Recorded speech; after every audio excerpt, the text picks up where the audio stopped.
Zay Automotive Reviews, guys. We know that the beautiful Porsche 911 GT3 is coming back, folks. And we know that this car is going to be a beautiful flat six. And it's going to have a 6-speed manual. And it's also going to have the PDK transmission. Now, Porsche has been listening to enthusiast customers with the new 911 GT3. And boy, oh boy, does it have some notable improvements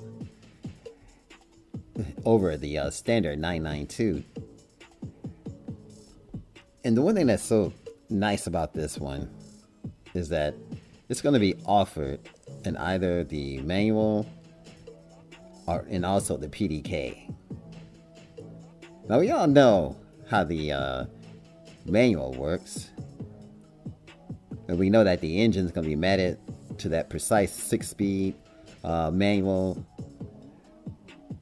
which the world loved in the standard 992 7-speed gearbox. But now let's take a dive into the PDK dual clutch automatic transmission, because the new 911 GT3 is going to have that. So let's just take a look at that and then come back and visit this baby again. But let's take a look at that PDK transmission. Now, the PDK transmission, as we see here, is quick shifting.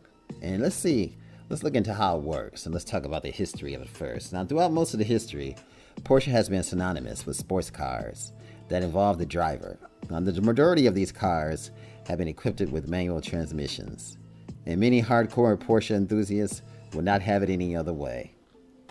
And I don't blame them. You want to feel the road. Now, Porsche, however, has always been an engineering firm at the heart that has continually worked to develop new technologies to enhance performance, driver comfort, and safety. It was to this end that the Sportmatic transmission of the late 1960s was developed. Now, this semi-automatic transmission concept was based on a conventional manual transmission, but it lacked a clutch pedal. The clutch was vacuum actuated via a micro switch that responded to movements of the gear shift lever. Now, the Sportsmatic also featured a torque converter to allow the engine to idle without stalling while the vehicle was at rest. The Sporto was offered as an option in the 911 from 1968 and was initially well received by customers' interest, which waned through 1970 and was eventually discontinued. Now, Porsche next attempt to expand its market share via per offering of a 2-pedal transmission option was much more successful. The Tiptronic transmission of 1990 was based on a contemporary automatic transmission design with planetary gear sets and a torque converter. Its innovation was electronic control that allowed the driver to manually shift gears at will. This feature eventually became common in more conventional vehicles. But the more important implications of the Tiptronic was that it takes greatly increased among buyers of the Porsche sports cars throughout the 1990s and the 2000s, especially in the American market. Now, while the torque converter, as far as concerning the PDK, while the torque converter equipped at Tiptronic was vastly improved over the years, Porsche was well aware that it was no substitute for a proper manual gearbox. And that's in the view of performance-oriented drivers.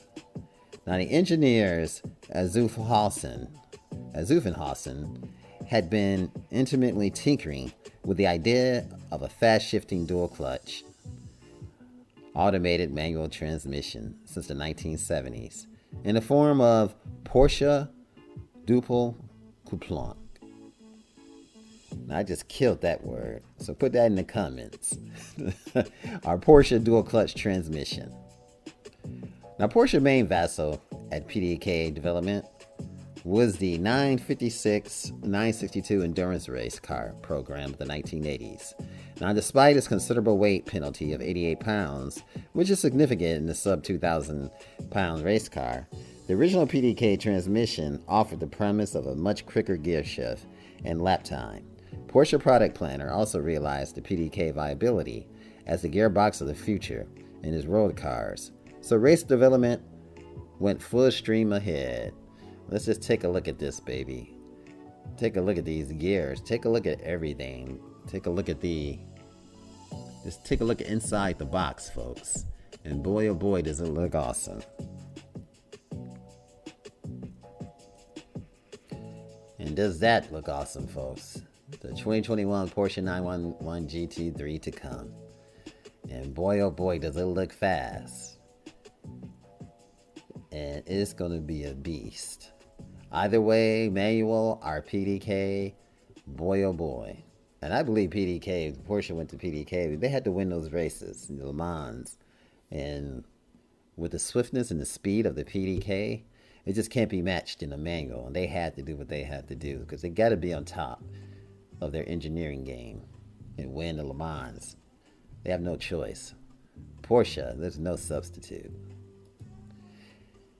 Now, Porsche had limited success on the racetrack with the PDK, as it was very bulky and complicated, with many reliability issues stemming from both the electronic and the hydraulic system.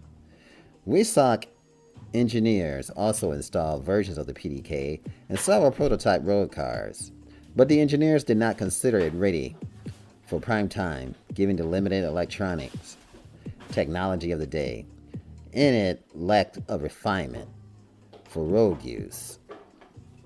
So they had to think twice about it. Now, in the last decade, the necessary technical advances in electronics and hydraulics have come to fruition, and Porsche finally released the production version of the PDK for 2009 model year in the 911 Boxster Cayman model. Now, previously available single clutch automated manuals such as the Ferrari F1 transmission and the BMW SMG offer lightning speed and lightning fast full throttle upshifts, but part throttle shift smoothness could be compared to that of a 15-year-old learning to drive a manual transmission.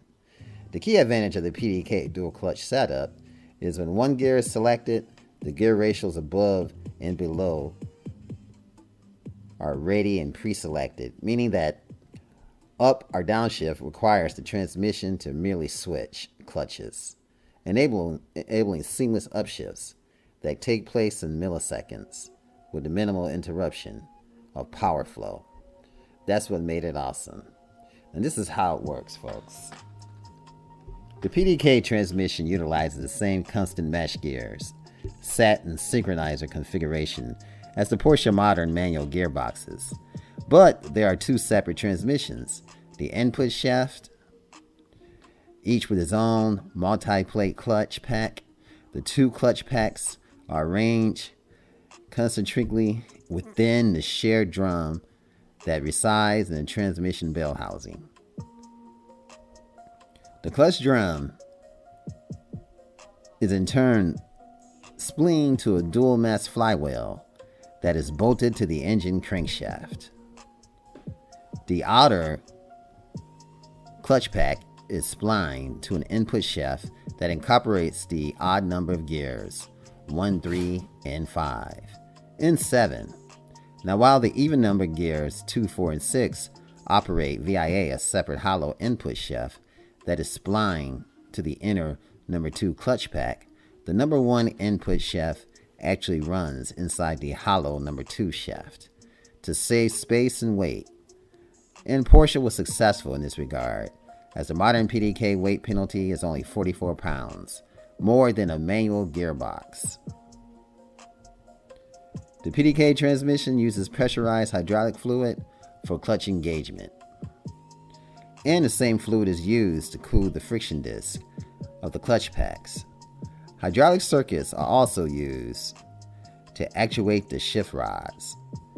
When pre-selecting gear ratios, and the magnetic distance sensors are present to electronically determine the selected gear ratio. The gear wheels themselves reside in a separate chamber and are lubricated by conventional gear oil. Let's check that out, folks. Let's check out that Porsche again. Boy, oh boy, is it a piece of eye candy. It's a sure stopper for real. Now, the PDK has valve body like that of a conventional automatic transmission, which contains electronic shift solenoids that actuate mechanical spool valves for directing hydraulic fluid flow to the clutches and the shift rod. Now, an electronic unit orchestrates PDK operation, and it is constant communication with the engine control unit and the ABS and the PSM control unit to optimize shift strategy and perfectly match engine revs during shifts. Now, the driver can control shifts via a button or paddles on the steering wheel or with the shift lever. There's also a fully automatic mode with a normal shift setting oriented towards smooth shifting and optimum fuel economy.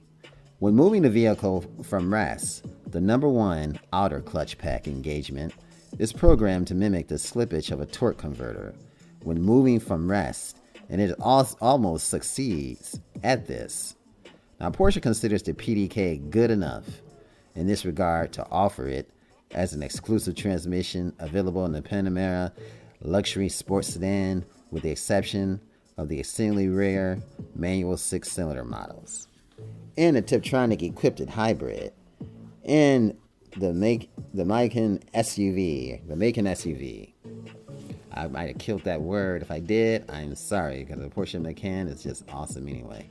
Now, Sport or Sport Plus modes completely transform the shift strategy, providing firm and lightning fast shifts at far more precise intervals than most mortals can think of or muster. Now, the latest generation of the PDK transmission incorporates new fuel saving modes, such as sailing or decoding the transmission from the engine to allow the engine to idle while coasting. The new 911 Turbo introduces a slightly preposterous virtual gears mode that slips the clutches while cruising in automatic mode to allow the engine to lug along at idle speed. And now you can only imagine with the 992 is the same way, and with the 911 GT3, which is going to have the latest also PDK technology, you can only imagine. This is just going to be straight up awesome, folks. In the PDK being used in this 911 GT3 model. It's just going to be off the chain. It's off the chain with the manual, but it's going to be really off the chain with the PDK. And one thing about the PDK and automatic that, we have to go back and visit is the service and reliability. Now, the PDK seems to be as reliable as its Tiptronic for a beer. Thus far, with only a handful of factory technical service bulletins, Porsche prescribed service intervals for this transmission at 56,000 miles. That's for the PDK, for the hydraulic fluid, and about twice that of the gear oil. Though it would be wise to change the gear oil at the same time as the hydraulic fluid, and that would be smart because you want to do everything together, because I believe it is a very expensive service. It's got to be, I'm sure with Porsche, it might be even $1,500. It might be less than that. I've heard of the PDK, which is the same, the same technology as in the DCT, which was in the Volkswagen models, and then also in the Audi models. So the price may change. If you guys know the price of changing the oil in the PDK transmission at the Porsche dealer, just go ahead and put it in the comments. But hydraulic fluid levels in the replacement is beyond the realm of the do-it-yourselfer, as it requires the use of the Porsche Integrated Workshop Information System, known as PIWIS, or an equivalent scan tool to monitor the fluid temperature and to activate the requisite field mode. Clutch pack life is yet to be determined, and if you know the clutch pack life of the PDK, go ahead and put that in the comments too. And time will tell if the Porsche long-term development of the PDK has paid dividends, and I believe it has paid dividends, and it has that long-term reliability It's awesome, folks. I was watching years ago. I was watching at one point. Remember, if you can remember, the Nissan GTR was just kicking butt. It was called Godzilla, and it was killing the Porsches. And then Porsche came back and they redid and fixed that PDK transmission, and they actually did. I think it was almost like 100 launches in the Porsche 911 Turbo with the PDK transmission, and thing did not break. It was how you can say it, unbreakable, bulletproof. That just tells you how far the PDK transmission has come. Now, what is certain at this time is that the two-pedal transmission in the modern Porsche is certainly not a compromise from a performance standpoint. And the PDK, in fact, outperforms most of the Porsche customers have overwhelmingly endorsed the concept by choosing the two-pedal option 90% of the time. Now, hopefully the purity of the true manual transmission it's still available on Porsche, as evidenced by the new 2021 911 GT3 having the manual. Porsche cars in the years to come, they want that direct linkage between the man and the machine and that mechanical feel that you get only in a manual. You also, that, and as an experience, it's an emotional experience that we want to continue in the auto world. And Porsche is sticking to it. And folks, back to the 911 GT3 2021. This baby's going to be awesome, folks. I just want to give you guys some information as far as what the PDK is all about and how it works. Porsche is offering the manual. And folks, it is awesome. Thanks for watching this A Automotive Reviews. Remember, like, share, and subscribe.